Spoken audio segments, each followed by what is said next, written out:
Good night, everyone, and welcome to the continuation of the reading of the chapter number. What number shall we say? Welcome to the continuation of the reading of the chapter number 8.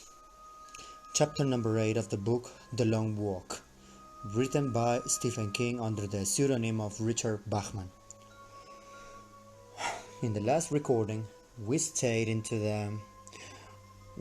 the page number 226. So now we're going to continue with the reading of this particular chapter. Let us continue, okay? Let us continue, shall we? Alright. Goes like this. Here we go. So Garrett had read this story by this American author called Ray Bradbury, and this story was about the crowds that gather at the scenes of fatal accidents. Chapter number 8. It's about the crowds that gather at the scenes of fatal accidents. How about these crowds have the same faces always, and about how they seem to know whether the wounded will live or die. That is for sure, and that's a fact. I'm going to live a little longer, Garrett told them. I'm going to live a little longer. I'm going to live a little longer. I'm going to live a little longer, he kept saying to himself. He made his feet rise and fall to the steady cadence in his head. He blotted everything else out, even Jan. He was not aware of the heat, or of Collie Parker, or of Ricky D'Alessio. He was not even aware of the steady dull pain in his feet and the frozen stiffness of the hamstring muscles behind his ears. The thought pounded in his mind like a big kettle drum, like a heartbeat. Live a little longer, live a little longer, live a little longer, live a little longer, live a little longer, live a little longer.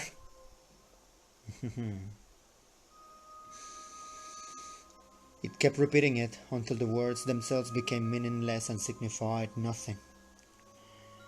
It was the sound of the guns that brought him out of it. In the crowd-hushed stillness, the sound was shockingly loud, and he could hear someone screaming. Now you know, he thought. You live long enough to hear the sound of guns, long enough to hear yourself screaming. But one of his feet kicked a small stone. Then and there was pain, and it wasn't him that had brought it. It was 64, a pleasant, smiling boy named Frank Morgan. They were dragging Frank Morgan off the road. His glasses were dragging and bouncing on the pavement, still hooked stubbornly over one ear. The left lens had been shattered. I'm not dead, he said dazedly. Shock hit him in a warm blue wave, threatening to turn his legs to water again. Yeah, but you ought to be, McBride said.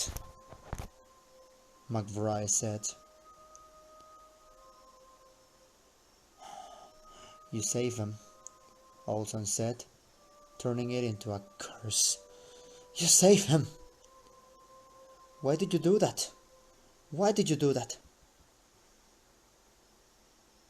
His eyes were as shiny and as blank as doorknobs. I'd kill you if I could. I hate you. You're gonna die, McBride. You're gonna die, McBride. You wait and see. God's gonna strike you dead for what you did. God's gonna strike you dead as dog shit. His voice was pallid and empty. Garrett could almost smell the shroud on him. He clapped his own hands over his mouth and moaned through them. The truth was that the smell of the shroud was not all of him. Piss on you, McBride said calmly. I pay my debts, that's all.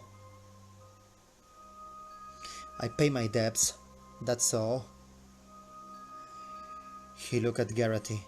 We're square, man. It's the end, right? And he walked away, not hurrying, and was soon only another colored shirt about 20 yards ahead. Garrett's wind came back, but very slowly, and for a long time he was sure he'd saved his life. He had gone into hysterics, had a laughing jack, and McBride had saved him from going down. We're square, man. It's the end, right? Alright. God will punish him. Hank Olson was blaring with dead and unearthly assurance. God will strike him down. Shut up or I'll strike you down myself, Abraham said. The day grew yet hotter and small. Quibbling arguments broke like bushfires.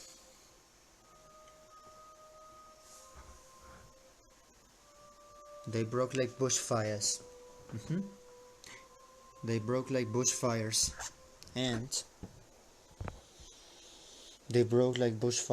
The huge crowd dwindled a little as they walked out of the radius of TV nods of spectators.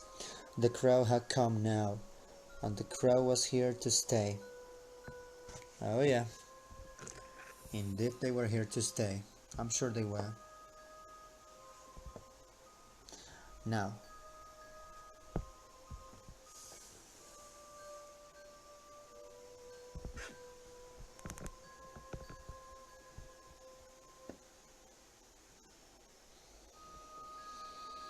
the people who made it up emerged into one anonymous crowd face, a vapid, eager visage that duplicated itself mile by mile.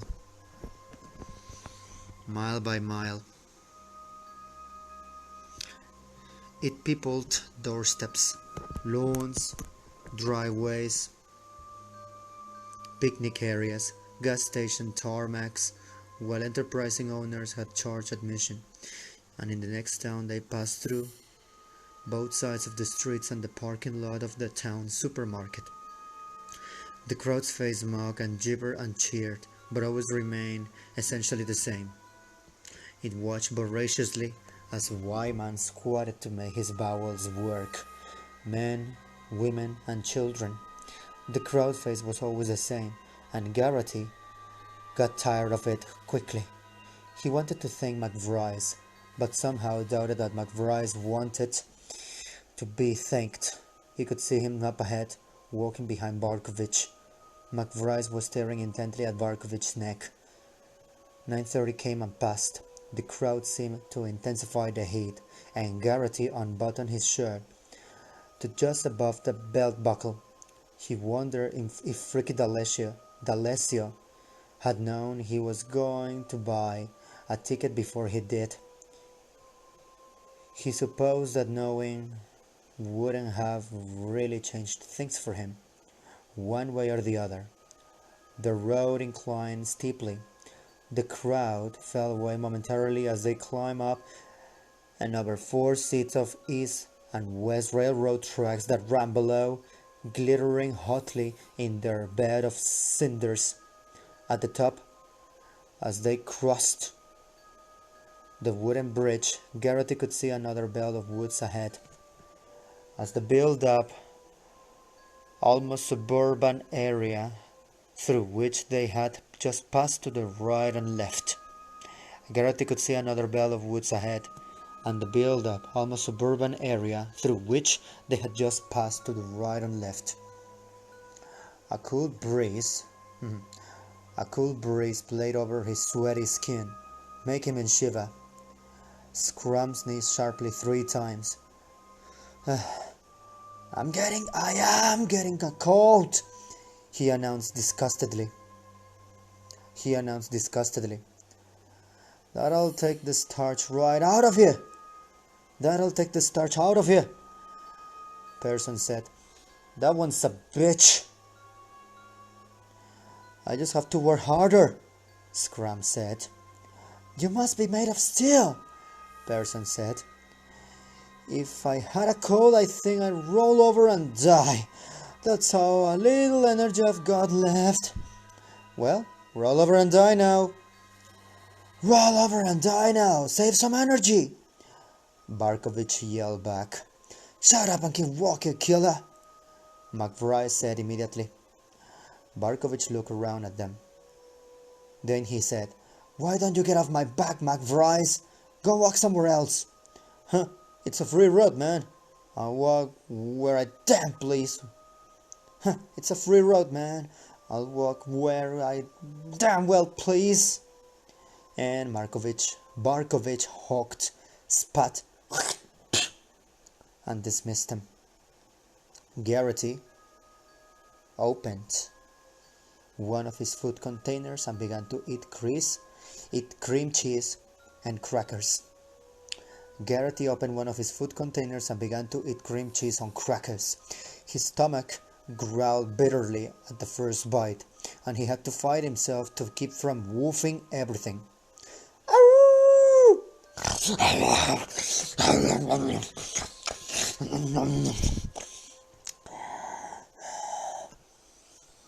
He squeezed the tube of roast beef concentrated into his mouth, swallowing steadily.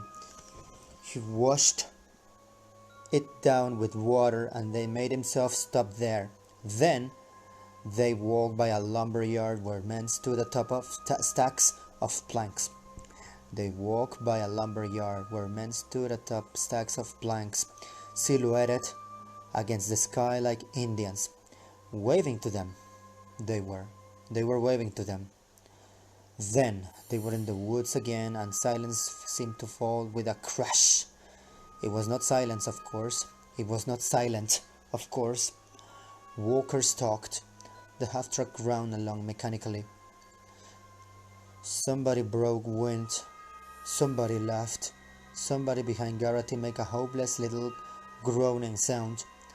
The sides of the road were still lined with spectators, but the great Century Club did the following thing.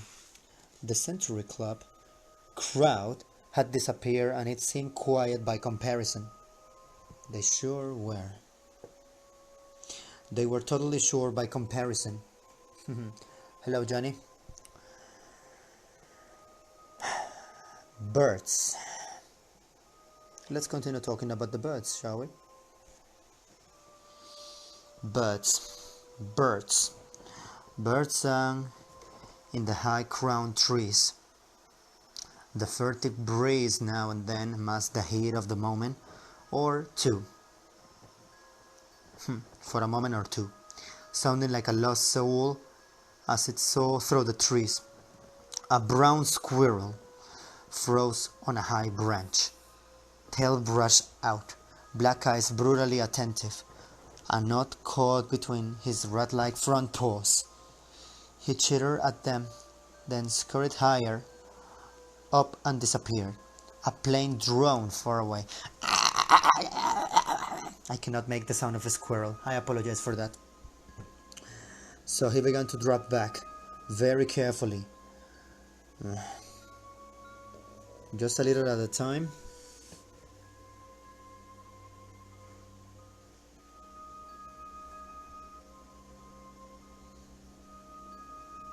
Just a little at a time. Just a little at a time.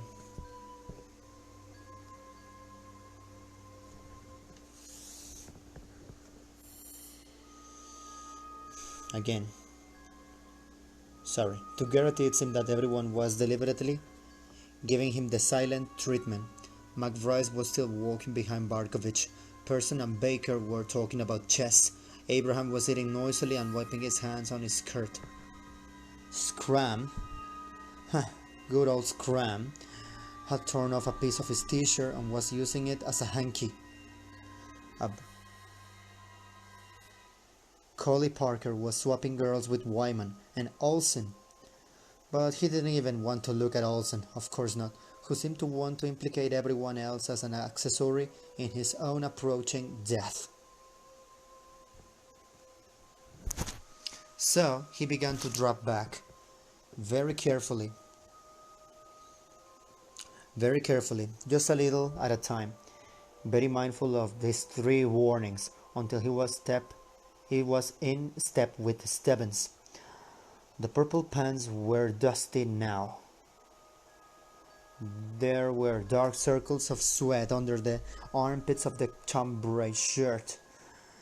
Whatever else Stebbins was, he wasn't Superman. He looked up at Garrity for a moment. Then he leaned face questioning, and then he dropped his gaze back to the road. The knob of spine at the back of his neck was very prominent. "How come there aren't more people?" Garrity asked hesitantly. "Watching, I mean." And then for a moment he didn't think Stebbins was going to answer.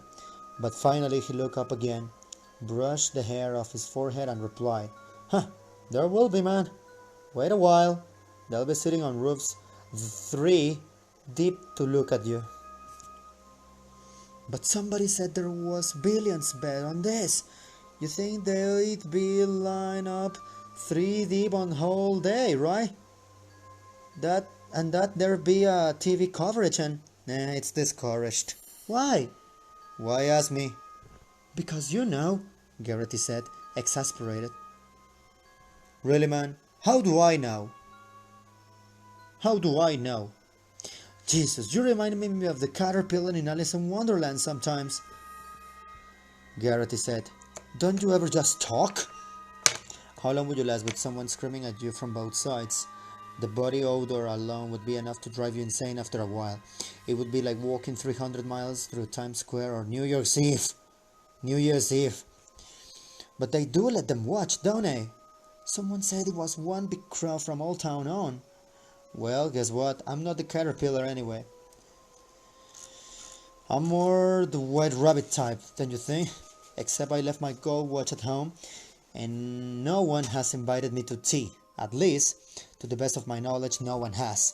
Maybe that's what I'll ask when I win.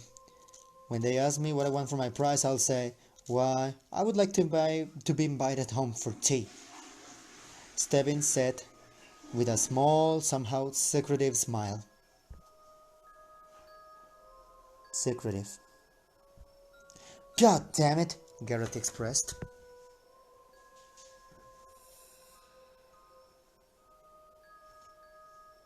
Stebbins smiled more widely, but it was only an exercise in lip pulling. "Yeah, from Old Town or thereabouts the damper is off, but by then no one is thinking very much about mundane things like BO and stuff, and there are continuous TV coverage from Augusta. The long walk is the national pastime after all." "Then why not here?" Garrity asked. Too soon, Stebbins replied. Stebbins said. From around the next curve the guns roared again, startling a pheasant that rose from the underbrush in an electric... From around the next curve the guns roared again, startling a pheasant that rose from the underbrush in an electric uprush of beating feathers. Garrity and Stebbins grounded the curve, but the body bag was already zipped up. Fast work. He couldn't see who it had been. He couldn't see who it had been. "You reach a certain point," Stebbins said, "when the crowd ceases to matter. Either as an incentive or as a drawback. It ceases to be there, like a man or as on a scaffold, I think. You burrow away from the crowd." "Nah, I think I understand that," Garrity said. He felt a little timid. Then Stebbins said, "If you understood it, you wouldn't have gone into hysterics back there and needed your friend to save your ass, but you will." And then Garrity said, "How far do you burrow, I wonder?" "How deep are you?" asked Stebbins. "I don't know." "Well," Stebbins replied again, "that's something you'll get to find out too." Plumbed the unplumbed depths of Garrity. "Sounds like a travel ad, doesn't it? Sounds almost like a travel ad, doesn't it? You burrow until you hit bedrock. Then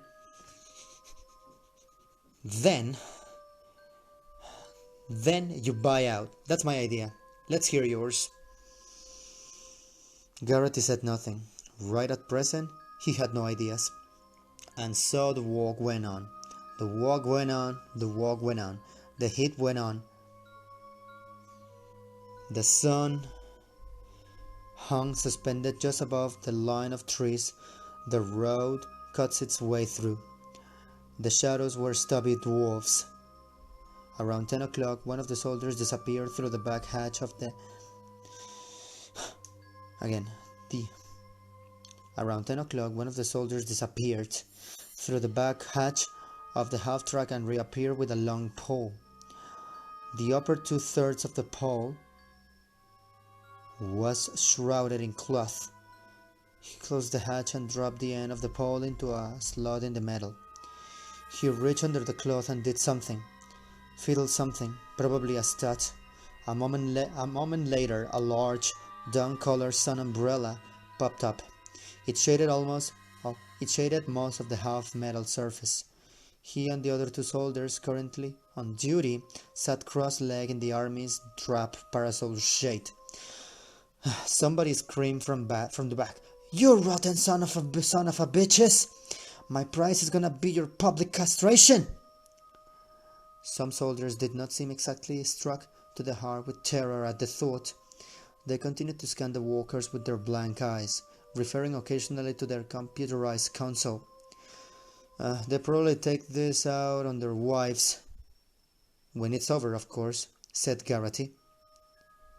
I'm sure they do, Stebbins said and laughed. Garrity didn't want to walk with Stebbins anymore.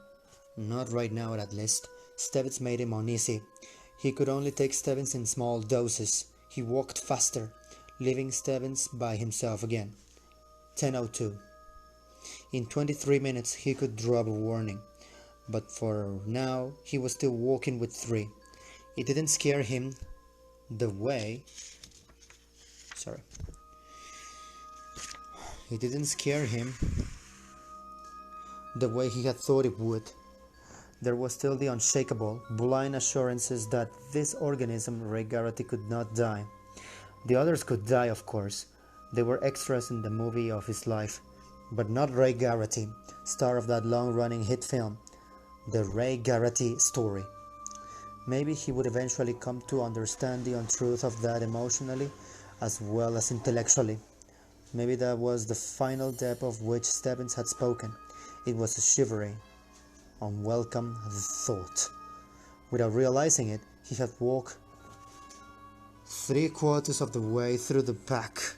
He was behind McBride again.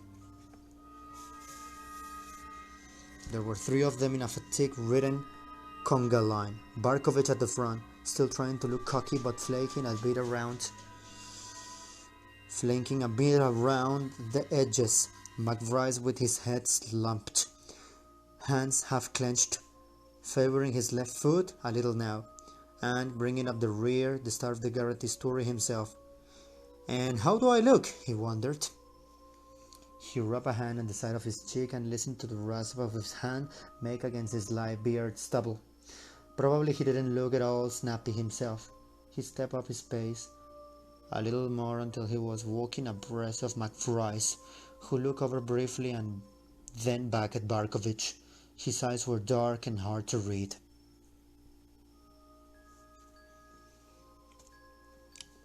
They climbed a short, steep, savagely sunny rise and then crossed another small bridge. It was a bridge. I apologize, that was a bridge. They climbed a short, steep and savagely sunny rise and crossed another small bridge. 15 minutes went by, then 20. McBride didn't say anything. Garrity cleared his throat twice but said nothing. He thought that the longer you went without speaking, the harder it gets to break the silence. I would like to say that I agree with that. Probably McBride was pissed that he had saved his ass now.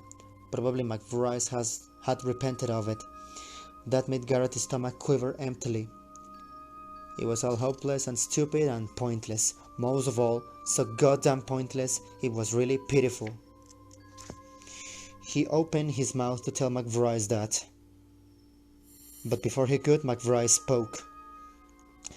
"Everything's all right." Barkovich jumped at the sound of his voice, and McBride added, "Hey, not you, killer. Nothing's going to be all right for you. Just keep striding." "Eat my meat, sucker!" By meat, he means his penis. Garrity said. Barkovich snarled. "I guess I caused you some trouble," Garrity said in a low voice. "I told you, fair is fair. Square is square, and quits are quits," McBride said evenly. "I won't do it again. I want you to know that." Garrity said then, "I understand that. I just..." "Nah, don't hurt me! Please don't hurt me!" someone screamed over there. It was a red hat with a plaid shirt tied around his waist. He had stopped in the middle of the road and he was weeping. He was given first warning, and then he raced toward the half-track, his tears cutting runnels through the sweaty dirt on his face, red hair glinting like a fire in the sun. "Don't! I can't! Please! My mother! I can't! Don't! No more! My feet! My feet!" He was trying to scale the side, and one of the soldiers brought the butt of his carabine down on his hands. The boy cried out and fell in a heap. He screamed again, a high, incredibly thin note that seemed sharp enough to shatter glass, and what he was screaming was, "My feet!" Of course I cannot scream so hard. And now that we have screamed, let's stop it right there. This second episode of the chapter number 8 of The Long Walk, written by Stephen King under the pen name, under the pseudonym of Richard Bachman. Join me later in a new transmission to know the next part. Thank you so much.